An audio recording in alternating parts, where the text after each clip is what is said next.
Hi friends, welcome back to Kiranmayi మీ తెలుగమ్మాయి. ఈరోజు అయితే మనము కోకోనట్ చాక్లెట్ లేదా బౌండరీ చాక్లెట్ అయితే తయారు చేస్తున్నాను. అది ఎలాగో అంటే ఫస్ట్ ఈ కొబ్బరిని, ఇది డ్రై కోకోనట్ అనమాట, దీన్ని మిక్సీకి వేసుకోవాలి. కొబ్బరిని అయితే మనము ఇలా మెత్తగా మిక్సీ చేసుకోవాలి. తర్వాత ఇది కండెన్స్డ్ మిల్క్ అనమాట, అమూల్ కండెన్స్డ్ మిల్క్. ఇది ఒక 2 స్పూన్స్ వేసుకొని మనము దీన్ని మిక్స్ చేసుకోవాలి. తర్వాత ఒకవేళ మళ్ళీ తక్కువ పడింది అని అంటే మళ్ళీ వేసుకుందాము. ఫస్ట్ అయితే ఒక 2 స్పూన్స్ వేసుకొని మిక్స్ చేసుకోవాలి. దీంట్లోనే మనం హనీ కూడా వేసుకోవచ్చు.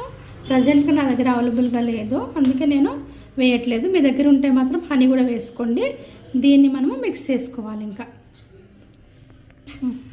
మనము దీన్ని బౌండరీ చాక్లెట్లుగా చేయాలన్నమాట. దానికోసము ఇలా చేసుకోవాలి. ఇలా చేసుకొని ఇలా పెట్టేసుకోవాలి. ఇలా మనము కొబ్బరిని ఇలా బౌండరీ చాక్లెట్స్ అంటే ఈ షేప్ లాగా చేసుకోవాలన్నమాట. ఇదే షేప్ అని ఏం కాదు, రౌండ్గా కూడా చేసుకోవచ్చు. ఇవి ఇప్పుడు ఫ్రిడ్జ్లో ఒక 20 మినిట్స్ ఉంచాలన్నమాట. తర్వాత మీకు చూపిస్తాను. ఈ కోకోనట్స్ని మనము ఈ మిల్క్ కాంపౌండ్లో డ్రిప్ చేసేసి ఇక్కడ వేసేసేయాలి. ఇంకంతే.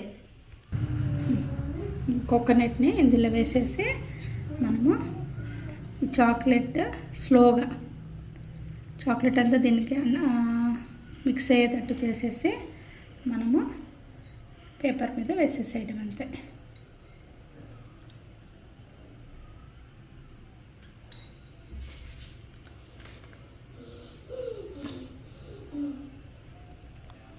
వీటిపైన మనం జస్ట్ ఇలా అనాలంతే.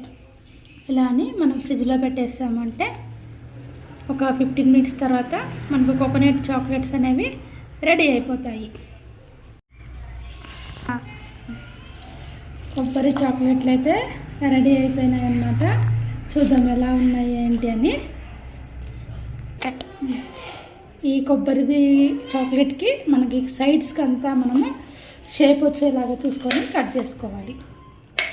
కట్ చేసుకొని పక్కన పెట్టేసుకోవాలి. సైడ్స్ అన్నీ కూడా మనం కట్ చేసేసాము. ఇప్పుడు చాక్లెట్ ఎలా ఉందని చూపిస్తాను. చూడండి, చాక్లెట్ మిడిల్లో అయితే మొత్తం కోకోనటే ఉందన్నమాట. బాగుంది చూడడానికి కూడా. టేస్ట్ ఎలా ఉందో